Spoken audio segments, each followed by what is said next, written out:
Bukod sa pagtitinda, ang isa talaga sa pinakapaborito kong gawain dito sa bahay ay ang paglalaba. Uy, charot!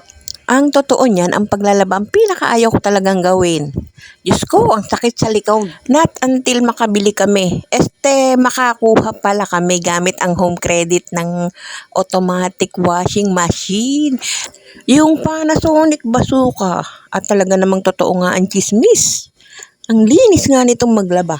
Ngayon, ang problema ko naman din yung sabong gagamitin ko. Pwede naman ang powder detergent din kaya lang ang kaso, ang sabi ng iba, nagiiwan daw ng latak sa drum yung mga ganyang powder. Kaya naman hanggat maaari ay liquid detergent talaga ang gusto kong gamitin. Ang kaso, ang pagkakamahal naman ng mga gayon. Tapos saglit lang ang gamitin. At dahil nga tayo isang wais na misis, wais? Ay mali, ulit. At dahil tayo ngay isang koripot at buraot na misis, gagawa na lang tayo ng sarili nating liquid detergent. Habang nga naman, tingnan mo sa halagang 75 pesos ay makakagawa ka na ng 6 liters na liquid detergent. So, eto na nga at gagawin natin muna yung isang pack dahil ang isang pack ay equivalent to 6 liters na. Ayan at naghanda na nga ako ng 5 litrong tubig dito sa timba at dito natin ilalagay ang Instakit liquid detergent. At sairin natin yan kasi kasama yan sa pinagbayaran natin.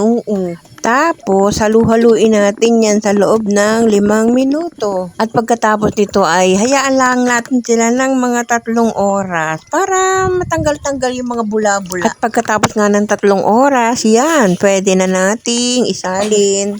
Meron akong available ditong 2 galon. Ayan yung paglalagyan natin. Tapos, i-shortcut na natin. Ito yung nalagyan ko na.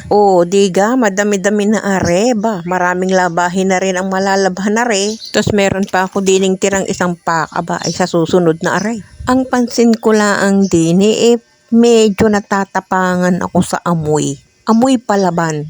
Yun naman isa akin lang. Ewan ko rin lang sa inyo, So, andito na nga tayo sa moment of truth, Tingnan natin kung anong klase itong ating pinagagawa dito.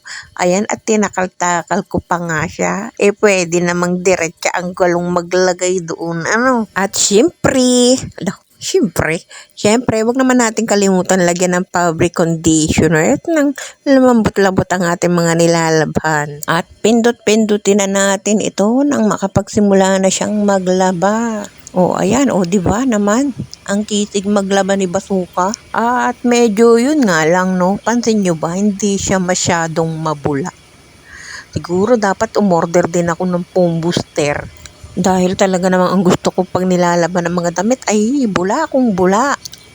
Next time, try ko yung mag-add ng foam booster. At syempre, try ko nga din yung kulay pink nito. Curious ako kung alin ang mabango sa dalawa paano? Hanggang dito na lang muna ang aking labahan journey. Adios!